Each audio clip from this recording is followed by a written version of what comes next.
As March comes to an end, and by the time you're watching this, we're almost 1 month into spring, we finally say goodbye to the dark, dreaded winter, thank God.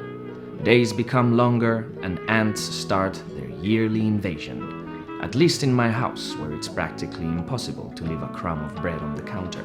Spring also means holidays. Semana Santa or Holy Week is around the corner, our first real break since Christmas.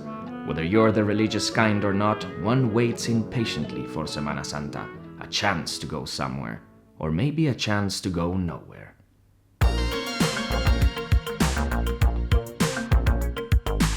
Semana Santa is one of those holidays where everyone in Madrid flees. We escape the city as if a crack forms in a dam and the waters rush through and flood the rest of the country with our wonderful presence. In fact, Madrileños, and also those who aren't originally from here but have made Madrid their home, are the Spaniards who travel the most. So yeah, a lot of people leave. This brings me to the question, why follow the crowd? We have the whole city to ourselves. Although that's not entirely true. While a lot of people leave, also a lot of people come.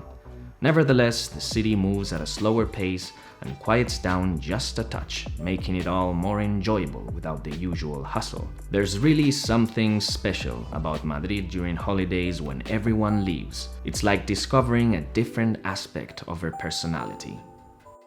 I used to think staying in Madrid for vacation was basically missing out. But here's the thing.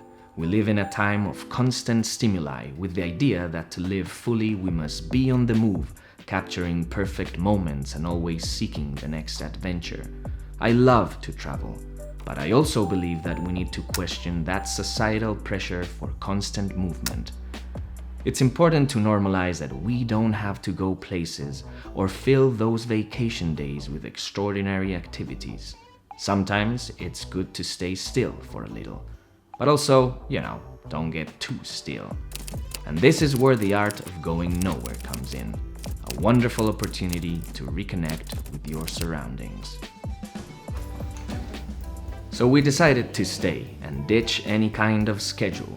Because usually when we travel, we're still on a schedule, catching flights, checking out places of interest, whatever those may be, and we're trying to see as much as possible in little time.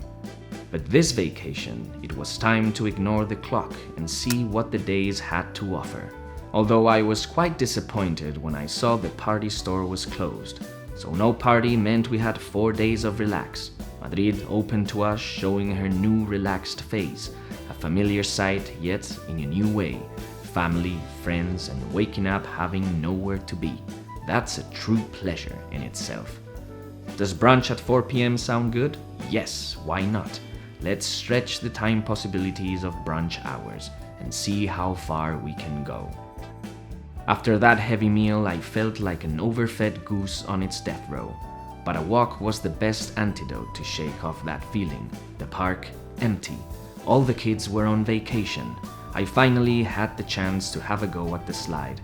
But since I hadn't finished my pancakes, Mila said I couldn't play.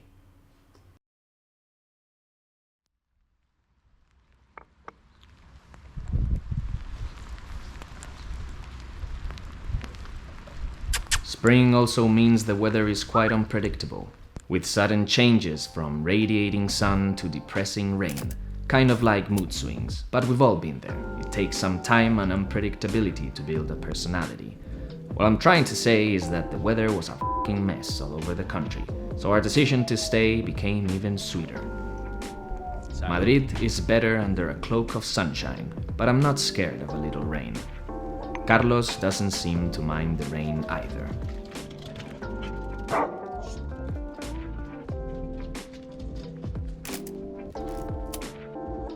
I can't say the same for Mila, who isn't exactly the rain's biggest fan, which makes me think how could she have possibly lived up north in the famous city of Pamplona, known for the famous running of the bulls, but not for its sunshine. This means I would have to craft some strategies to make her happy and entertained due to the weather situation, and this turned out into my personal mission. My first strategy was simple but quite effective. I challenged her to a race to catch the bus. Now, Don't underestimate this running technique. She seems quite slow, but it was all part of her strategy.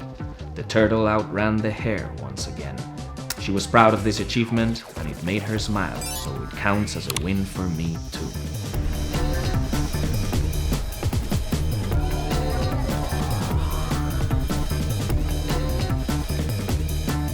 Strategy number 2. This one works 99% of the time, and this is my go-to solution. So I took Mila to a special spot known for its torrijas. ¿A qué venimos aquí? A comprar torrijas. Comprar torrijas. Torrijas are a traditional Spanish dessert that is common during Semana Santa. These are slices of bread soaked in milk, dipped in egg, and then sweetened with sugar, cinnamon, and sometimes honey. So it's like a French toast, only that it's not, because they are fried in olive oil, of course. And some even soak them in wine for an extra kick, if you feel it's the best way to deal with that painful uncle at your family dinner. Torrijas was a wonderful choice. Mi tesoro. So, another point for me. Seems like I wasn't doing too bad so far. Viola.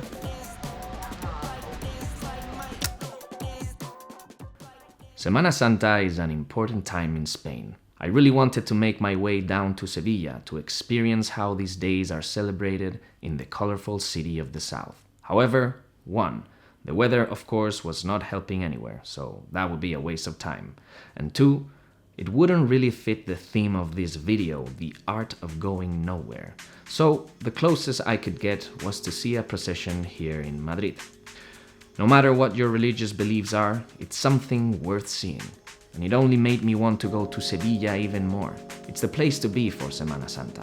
I don't want to put down other cities, especially from the south of Spain, which also have incredible processions. But yes, Semana Santa 2024, Sevilla, I'll be there.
Of course, the day couldn't have ended without more drink and food.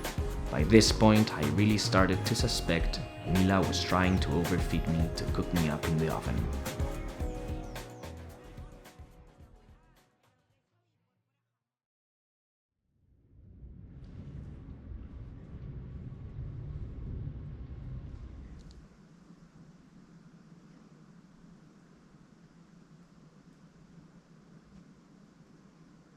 That morning, something hit me. My Madrid pride was broken. It was devastating. I hadn't had cocido madrileño this year.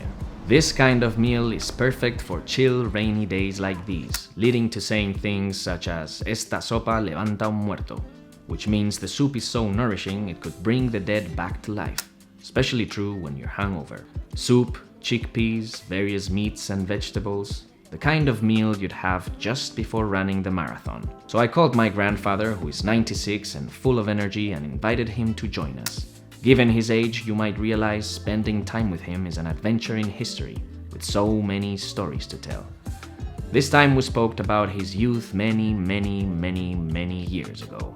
He told me he used to walk 10 kilometers to the village for a night out and then walking back with a few whiskeys to warm him up. Maybe that's the secret to his longevity. I'm talking about the walking, not the whiskey. Although he's quite convinced it's the other way around. Goodbye, Mom and Dad. Time to leave the kids alone.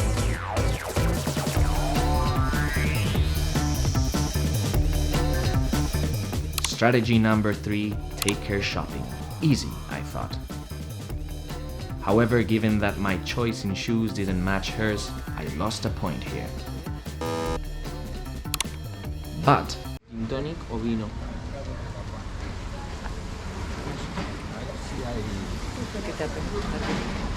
Un gin tonic, ¿no? gin and tonics and live music.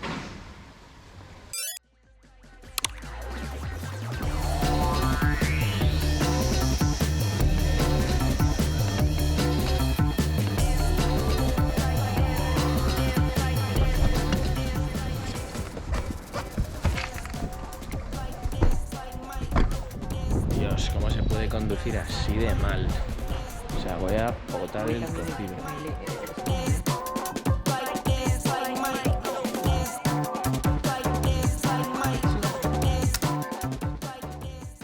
There was nothing special about these days, if by special you mean catching a plane to Australia and surfing a 4-meter wave. Sure, that's quite special. But it's also special to connect with the everyday things. I spent good time at home with Mila and Carlos and also spent quality time with my family. Ate good food, enjoyed the quiet side of Madrid. Life should be a combination of both. Do travel, do crazy things, but also relax, be home. And I think this is what the art of going nowhere is. It's about taking care of home. And now I'm thinking, where should I travel next?